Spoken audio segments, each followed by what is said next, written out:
যিসকল ছোৱালী বা ছাত্ৰীয়ে একাদশ মান শ্ৰেণীত নামভৰ্তি কৰিব তেওঁলোকে গৰম বন্ধৰ 2টা মাহ বাদ দি প্ৰত্যেক মাহত তেওঁলোকৰ উচ্চতৰ মাধ্যমিক শিক্ষা শেষ নোহোৱা পৰ্যন্ত প্ৰত্যেক মাহত 1000 টকা চৰকাৰৰ পৰা লাভ কৰিব। অৰ্থাৎ হায়াৰ ছেকেণ্ডাৰী ফাৰ্ষ্ট ইয়াৰত এইবাৰ যিসকল ছোৱালীয়ে নামভৰ্তি কৰিছে তেওঁলোকে হায়াৰ ছেকেণ্ডাৰী পৰীক্ষা বা পাঠ্যক্ৰম সম্পূৰ্ণ কমপ্লিট নকৰালৈ 1000 টকা চৰকাৰৰ পৰা প্ৰতি মাহত তেওঁলোকে পাব আৰু এই পুঁজিটো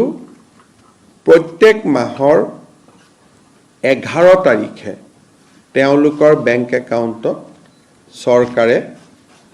পঠিয়াই দিব। যিসকলে 3 বছৰীয়া এতিয়া 4 বছৰীয়াও হৈছে যিসকলে 3 বছৰীয়া বা 4 বছৰীয়া ডিগ্ৰী পাঠ্যক্ৰম আগতে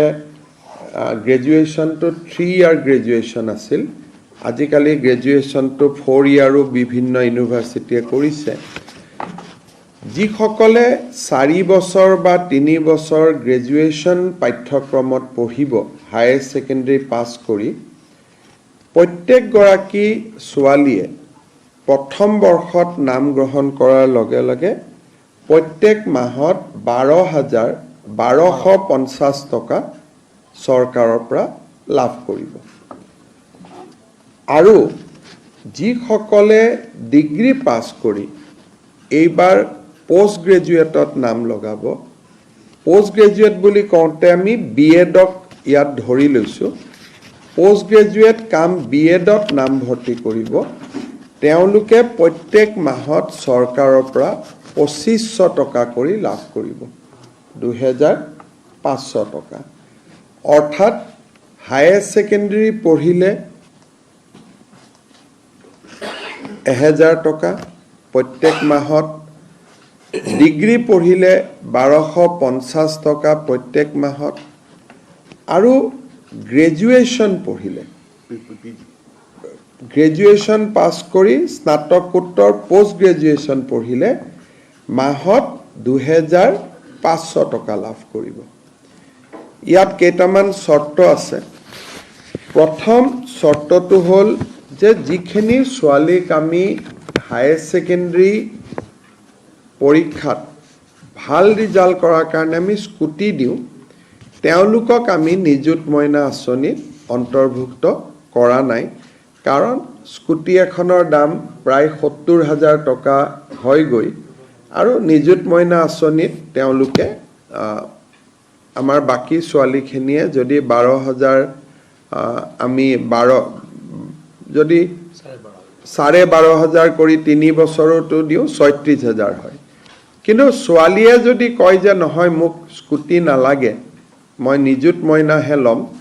তেতিয়ালে নিযুত মইনাও তেওঁ ল'ব পাৰিব অৰ্থাৎ ছোৱালীজনীৰ ওপৰত ডিপেণ্ড কৰিব যে মই স্কুটিখন ল'ম নে মই নিযুত মইনা আঁচনিটো ল'ম দুটা আঁচনি আমি একেলগে নিদিওঁ তাৰ পিছত আনটো বিষয় হ'ল যে এই আঁচনিখনৰ পৰা মন্ত্ৰী আৰু বিধায়কৰ ছোৱালীসকল এই আঁচনিৰ হিতাধিকাৰী হ'ব নোৱাৰিব অৰ্থাৎ 126 জন যি বিধানসভাত বিধায়ক আছে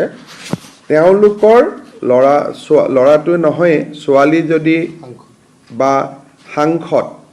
যদি তেওঁলোকৰ ছোৱালী যদি আমাৰ কলেজ ইউনিভাৰ্চিটিত পঢ়িছে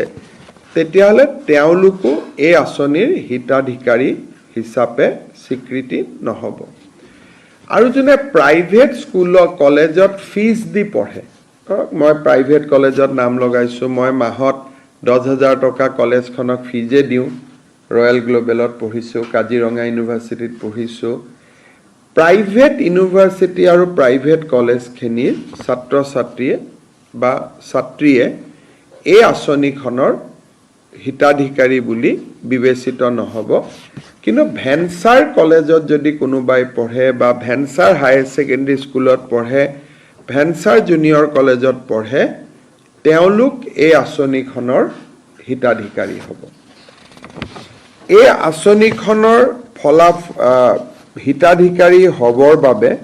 আমি একোখনকৈ প্ৰপত্ৰ পূৰণ কৰিব লাগিব। জুলাই মাহত যিহেতু এডমিশ্যনৰ প্ৰচেছ চলি আছে, সম্পূৰ্ণ পোষ্ট গ্ৰেজুৱেশ্যন কমপ্লিট কৰিবৰ কাৰণে, এডমিশ্যন কমপ্লিট কৰিবৰ কাৰণে আগষ্ট মাহ পৰ্যন্ত যাবগৈ। কিন্তু আমি জুলাই মাহৰ পৰা এই এডমিশ্যনৰ প্ৰপত্ৰসমূহ আমি বিতৰণ কৰিম। একোখন এৱাৰনেছ মিটিং হ'ব আৰু কলেজ আৰু ইউনিভাৰ্চিটিত এৱাৰনেছ মিটিং কৰি, বিশেষকৈ নৱাগত আদৰণি সভা আদিত, যিহেতু এইটো ফৰ নিউ এডমিশ্যন হ'ব, গতিকে তেওঁলোকক যাতে আমি এৱাৰনেছ ক্ৰিয়েট কৰিব পাৰোঁ, তাৰ কাৰণে একোখন এৱাৰনেছ মিটিং হ'ব। এই গোটেই আঁচনিটো বাল্য বিবাহৰ বিৰুদ্ধে প্ৰস্তুত কৰা এখন আঁচনি। গতিকে বিবাহিতা ছাত্ৰী এই আঁচনিৰ বাবে হিতাধিকাৰী নহ'ব। কিন্তু পোষ্ট গ্ৰেজুৱেট পৰ্যায়ত বিবাহিতা ছোৱালীয়েও এই আঁচনিৰ সুবিধা ল'ব পাৰিব। কিন্তু হায়াৰ ছেকেণ্ডাৰী আৰু ডিগ্ৰী পৰ্যায়ত, যিহেতু আমাৰ গোটেই কথাটোৱে হ'ল যে ছোৱালীক যাতে দেউতাক মাকে সোনকালে বিয়া পাতি নিদিয়ে, গতিকে যিসকলে বিয়া কৰাব তেওঁলোকে বা বিবাহিতা ছাত্ৰী হ'ব, তেওঁলোকে এই আঁচনিখনৰ সুযোগ নাপাব। আৰু যদি আপ টু ডিগ্ৰী পঢ়ি থাকোঁতে মাজতেও বিয়া হৈ যায়, তেতিয়াহ'লে ৰিনিউৱেলত তেওঁলোকে এই আঁচনিৰ সুবিধাৰ পৰা বঞ্চিত হ'ব। যেতিয়া প্ৰত্যেক বছৰে এবাৰ ৰিনিউৱেল হ'ব, আৰু কোনোবা ছোৱালী যদি শিক্ষা আধাতে সামৰি ড্ৰপ আউট হৈ যায়, তেতিয়াহ'লেও এই আঁচনিখনৰ সুবিধা নাপাব। শেষত কোনোবা যদি ছোৱালী ৰেগিং, ইনডিচিপ্লিন, ইৰেগুলাৰ এটেণ্ডেন্স এনেকুৱা যদি কলেজৰ অধ্যক্ষই ভাবে যে এই ছোৱালীজনী কলেজত নিয়মীয়াকৈ নাহে, ড্ৰপ আউট হয়, পৰীক্ষাত তেওঁলোকে হায়াৰ ছেকেণ্ডেৰী ফাৰ্ষ্ট ইয়াৰৰ পৰা ছেকেণ্ড ইয়াৰ প্ৰমোশ্যন নাপালে, বা ডিগ্ৰী ফাৰ্ষ্ট ইয়াৰৰ পৰা ডিগ্ৰী ছেকেণ্ড ইয়াৰ প্ৰমোশ্যন নাপালে, তেতিয়াও ৰিনিউৱেলৰ সময়ত এই আঁচনিখনৰ পৰা তেওঁলোক বঞ্চিত হ'ব। যদিও এই আঁচনিখনৰ লগত জড়িত নহয়, আমি ইলেকশ্যনৰ আগত বা বিশেষকৈ যোৱাবাৰ স্কুটি দিওঁতে আমি এটা কথা ঘোষণা কৰিছিলোঁ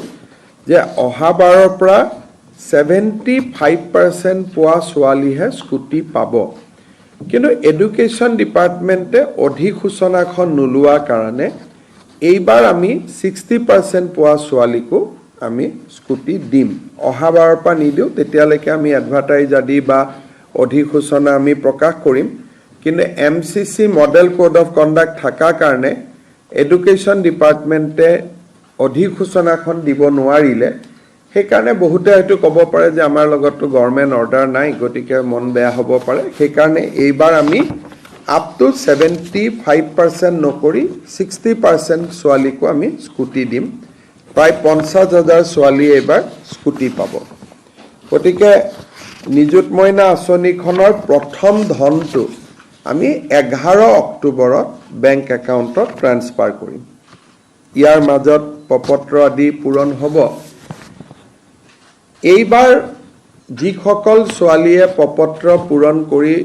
নিযুত মইনা আঁচনি পাব, দ্বিতীয় বৰ্ষত আৰু তেওঁলোকে প্ৰপত্ৰ পূৰণ কৰিব নালাগে। তেওঁলোকৰ খালি কোনখিনি, কোনোবা বিয়া হৈ গ'ল নেকি, কলেজত অহা নাই নেকি, সেইখিনি আমি কলেজৰ প্ৰিন্সিপালৰ পৰাই ৰিপৰ্ট লৈ ল'ম আৰু তাৰ ভিত্তিত আমি কাম কৰিম। তেওঁলোকে এবাৰ ফৰ্ম ফিল আপ কৰাৰ পিছত দ্বিতীয়বাৰ ফৰ্ম ফিল আপ কৰিব নালাগে। এই ফৰ্মখনত দেউতাক মাকৰো এটা চহী লাগিব। গতিকে কোনোবা দেউতাক মাকে যদি ভাবে যে মোৰ আৰ্থিক অৱস্থা ভাল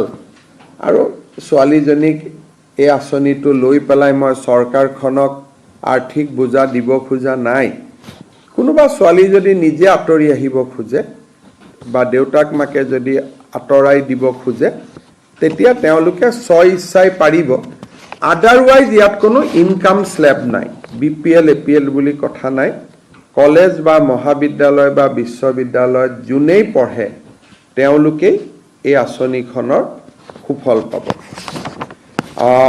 এই আঁচনিখনৰ প্ৰপত্ৰ মই আগতে কোৱাৰ দৰে জুলাইৰ 1 তাৰিখৰ পৰা আমি